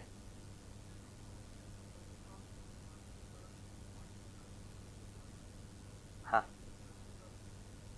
हाँ हाँ भैया, सजगता भी लिखा हुआ है और सहजता भी लिखा हुआ है। तीनों, दोनों चीजों को लिखा हुआ है।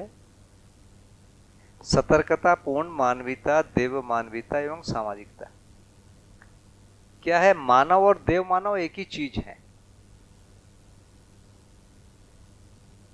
या मानव देव मानव दिव्य मानव वैसे अनुभव के रूप में एक ही है। और मानव कुछ चीजों को प्रमाणित अभी नहीं कर पाया है, देव मानव ने प्रमाणित कर दिया। क्या प्रमाणित किया है? मानव वंशानुसंगी नहीं है, मानव संस्कार अनुसंगी इसको प्रमाणित किया। तो मानव संस्कार अनुसंगी है, इसको प्रमाणित करने के लिए दो चीज है, एक आदमी समझा हुआ होना, दूसरा आदमी समझने के लिए तैयार होना। उन दोनों के बीच में समझाने और समझाने की प्रक्रिया पूरी होने के बाद वो समझ गया। तो जैसे मान लीजिए बाबा जी ने मुझे समझा दिया, मान लिया जाए, थोड़ा सुखा अच्छा लगेगा, नहीं मानोगे तो फिर बातचीत ही नहीं आगे बढ़ेगी। तो जैसे बाबा जी ने मुझे समझा दिया, तो अब जब मैं किसी को समझाऊंगा तब ये पता चलेगा कि मैं ठीक समझाया, तो वो आदमी मेरे से कोई समझ लेगा तो ये पता चलेगा कि बाबा जी ने मुझे ठीक समझाया था। तो बाबा जी का क्या प्रमाणित होगा? ज्ञान बाबा जी का उस समय प्रमाणित हुआ। तो मेरा उसके बाद प्रमाणित होगा। तो मैं बोलने लगा, इससे बाबा जी प्रमाणित नहीं हुए। एक आदमी और बोलने लगा, एक और जनरेशन आगे, तो बाबा जी का प्रमाण आएगा। तो प्रमाण इस ढंग से थोड़ा आगे जाके आता है। तो मतलब किसी को समझा दिया, उसका प्रमाण कैसे है? जो समझ गया वो आदमी जो प्रमाणित करेगा तब आएगा। तो ऐसा है, मतलब खुद के समझने का प्रमाण एक अलग है, किसी को समझा दिया उसका प्रमाण क्या है? जिसको समझा दिया जो अब उसको प्रमाणित होना है, तब ना होगा। तो जैसे मुझे समझा दिया है, तो जब मैं समझा दूंगा तो इस बात का प्रमाण होगा कि मैं समझ गया हूं, साथ में यह भी प्रमाणित होगा कि बाबा जी ने मुझे समझा दिया था। ठीक है ना? ये बात समझ में आ रही ना? मैंने किसी को समझा दिया तो यह प्रमाणित होगा कि मैं तो समझा हुआ हूं, साथ साथ वो भी प्रमाणित होगा कि बाबा जी ने मुझे समझाया था। तो मेरा मानवीयता प्रमाणित होगा, मेरा क्रिया पूर्णता प्रमाणित होगा, बाबा जी का आचरण पूर्णता प्रमाणित होगा।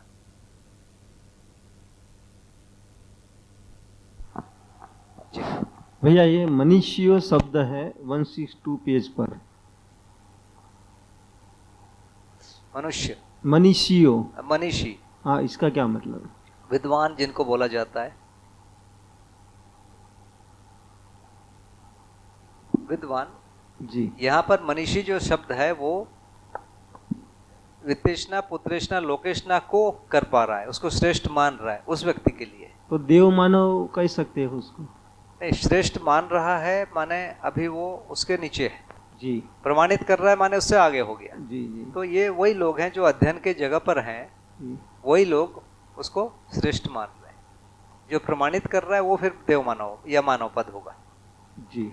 वित्तेषणा, पुत्रेषणा, लोकेषणा को प्रमाणित करने वाला मानव पद और देव मानव पद, मतलब लोकेषणा को प्रमाणित करने वाला देव मानव पद। लेकिन 4 विषयों से इन 3 ऐष्णाओं को श्रेष्ठ मानने वाला कौन है? देव मानव, दिव्य मानव तो है ही है, लेकिन वो मनीषी भी है जो अध्ययन कर रहा है, वो समझ गया कि नहीं नहीं भोग बेकार है, ये बढ़िया है। जी जी। तो ये मनीषी उस जगह आएगा जो अध्ययन की जगह पर है। अर्ध जागृत लोग जो हैं वो मनीषी कहलाएंगे। जी भैया, और एक बात आई अभी कि आत्मा का भी विकास होता है यहाँ। आत्मा का भी विकास होता है, तो आत्मा के विकास में बुद्धि का कोई रोल रहता है? बुद्धि का रोल रहता है जी। भैया देखो ना, बाबा जी के प्रमाणित होने में मेरा रोल है या आपका रोल है? ये सहअस्तित्व है भैया, एक चीज कभी प्रमाणित नहीं होगी। जैसे बाबा जी जागृत हो गए, उसका प्रमाण होगा तो एक आदमी समझ गया, वो प्रमाणित होना पड़ेगा। एक साथ दोनों घटनाएं होंगी जी। जैसे मान लीजिए किसी का वीरता प्रमाणित हुआ, कब होगा? जब सामने वाली की धीरता प्रमाणित हो जाएगी। ये दोनों साथ साथ घटनाएं हो रही है। ये सहअस्तित्व है, एक चीज कभी भी प्रमाणित नहीं होगा।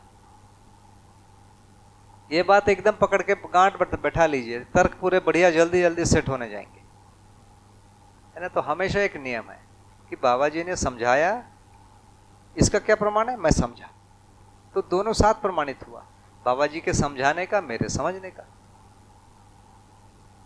ये सारी चीज इस ढंग से पूरे सहअस्तित्व विधि से लिखी है जी। तो यदि आत्मा कुछ भी कर रही है इसका मतलब है बुद्धि तक का मामला सेट हुआ है, तब हुआ है आत्मा। जी। ऐसा नहीं हो पाएगा।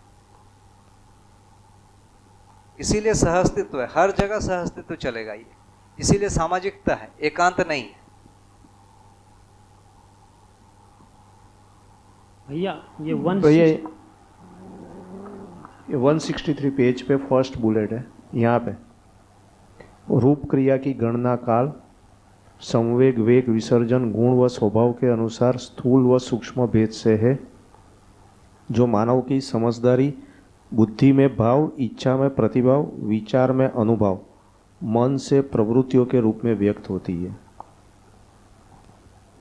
रूप क्रिया की गणना, रूप माने कोई इकाई, रूप माने इकाई। इकाई है तो रूप गुण स्वभाव धर्म होगा ही ना।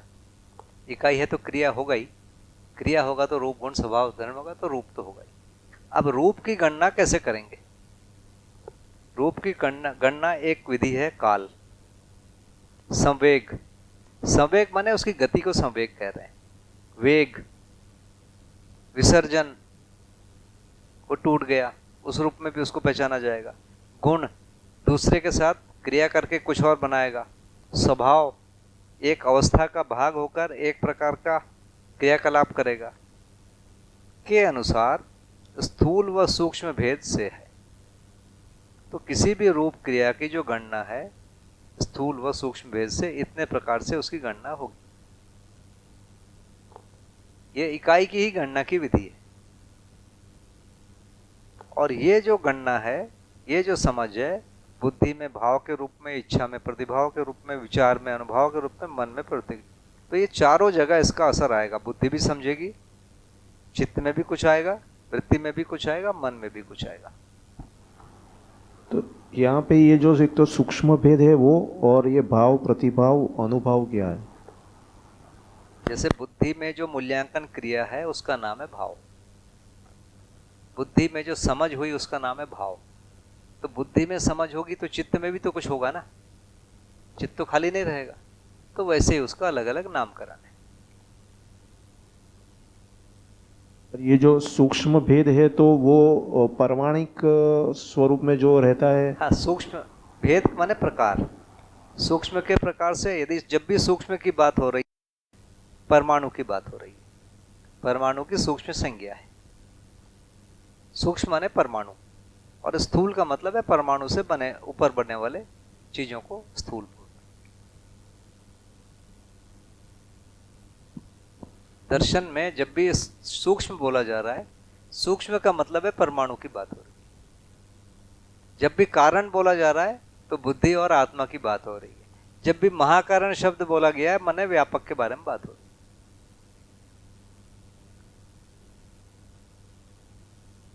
भैया ये 162 पेज पे जी, व्यंजना, अनुभव काल, अनुभव क्रिया का प्रभावशील क्षमता अथवा प्रभाव क्षेत्र, और एक हम सुनते हैं मनोरंजन, वहाँ पे रंजना।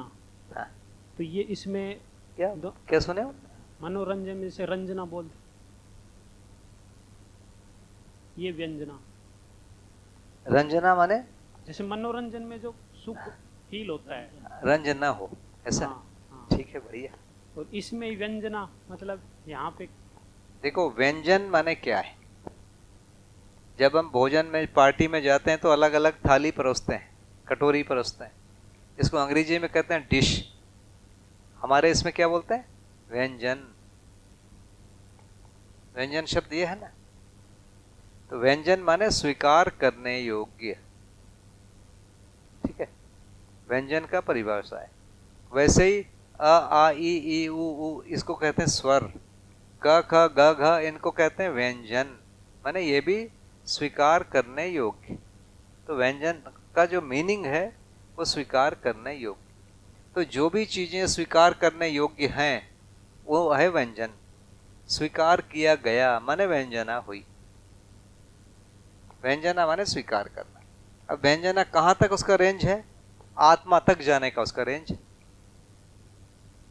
आत्मा तक गया माने फिर परावर्तित हो रहा है। तो यदि परावर्तन हो रहा है, प्रमाण हो रहा है, तभी अंततः व्यंजना का प्रमाण हुआ। तो यहां प्रमाण के रूप में परिभाषा को लिखा है। भैया 163 163 बुलेट नंबर 3 जी। क्षमता योग्यता एवं पात्रता भेद से सहजात्मक, लोकात्मक, कौंस में ईषणात्मक और विषयात्मक प्रवृत्तियाँ इन तीनों अथवा इनके मिश्रित बौद्धिक अवस्था में ही चित्रण की अभिव्यक्ति समर्थता है। ये थोड़ा क्षमता योग्यता पात्रता भेद से सहजात्मक, सहजात्मक माने हम दिव्य मानव, जागृत मानव, जो तीसरा वाला है जागृत, उसकी बात हो रही है ना। लोकात्मक माने ईशनात्मक, माने ये जागृत हो चुके हैं और जागृत जो प्रमाणित करता है वो तीनों विषय को प्रमाणित करता है। तो इसमें मानव और दिव्य मानव आ गए। सहजात्मक में दिव्य मानव आया, लोकात्मक में मानव और देव मानव आया, विषयात्मक में अमानव आया। तथा इन तीनों अथवा इनके मिश्रित बौद्धिक अवस्था में ही चित्रण की अभिव्यक्ति की समझाता है। तो कुछ लोग इसका मिश्रित भी चित्रण करते हैं और इतने प्रकार की चित्रण की अभिव्यक्ति होती है। तो चित्रण कितने प्रकार से हो रहे हैं? बाबा जी ने जो भी ये लिखा है, ये क्या लिखा है? सहजात्मक लिखा है। कुछ लोग और एक प्रकार का लिखेंगे, कुछ और एक प्रकार का लिखेंगे। तो इनके प्रकारों के बारे में जो बात किया तो वो सहजात्मक होगा या ईशनात्मक होगा या विषयात्मक होगा या इनके कॉम्बिनेशन में आएगा।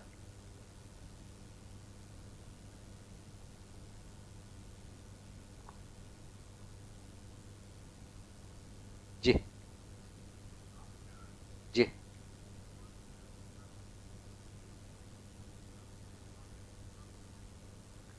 वन 162। अच्छा अच्छा, हाँ। देव मानव स्वयं की जागृति को प्रमाणित करने के अर्थ में मानवीय परंपरा का पोषण और संवर्धन करने के लिए जन, बल, धन का नियोजन करते हैं। यही यश का कारण और स्वरूप है, जिसकी सार्थकता मानव परंपरा में व्यवस्था, सार्वभौमिकता के रूप में होता है। इसके फलन में अखंड समाज का ख्याति होना आवश्यक है। जी, क्या बात करना? लोकेशना को तीनों ऐष्णाओं में सबसे श्रेष्ठ बोला। क्यों बोला? क्योंकि इसमें वित्तेषणा और पुत्रेषणा समा गया है, इसलिए वो दोनों से श्रेष्ठ हुआ। लोकेशना है क्या चीज? मानव ने कोई अच्छा काम किया, उस अच्छे काम की भी पहचान हो और उस व्यक्ति की भी पहचान हो, ये दोनों पहचान साथ साथ हो, इसको लोकेशना बोल रहे हैं। ये लोकेशना को सबसे श्रेष्ठ ऐष्णा बोल रहे हैं। और ये इसमें हो क्या रहा है? ये मानव परंपरा को बनाने के लिए सबसे अधिक सार्थक इनका भूमिका होता है। वित्तेषणा भी कर रहे हैं, पुत्रेषणा भी कर रहे हैं और इसमें लोगों को प्रवृत्त भी कर रहे हैं। हाँ, जन बल माने वित्तेषणा माने धन बल, पुत्रेषणा माने जन बल, लोकेशना माने यश बल। तो जन का, बल का, धन का, जन का नियोजन करते हैं। लोकेशना जैसे मान लीजिए यहाँ पर कोई बड़ा कार्यक्रम हो रहा है, तो यहाँ धन तो लग रहा है ना, जन भी लग रहे हैं ना। हम लोग हॉल में शांति से बैठे हैं, उसके लिए 20 लोग लगातार पीछे दौड़ रहे हैं। तो जन और धन इसमें लगता ही है।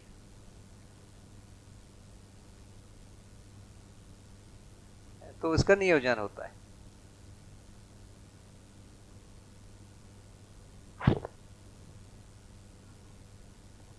हर्ष का उल्टा अमर्ष।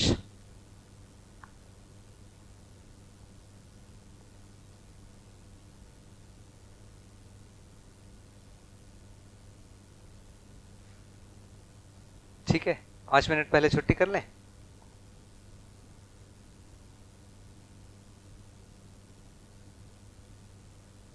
चलिए, सभी को नमस्ते।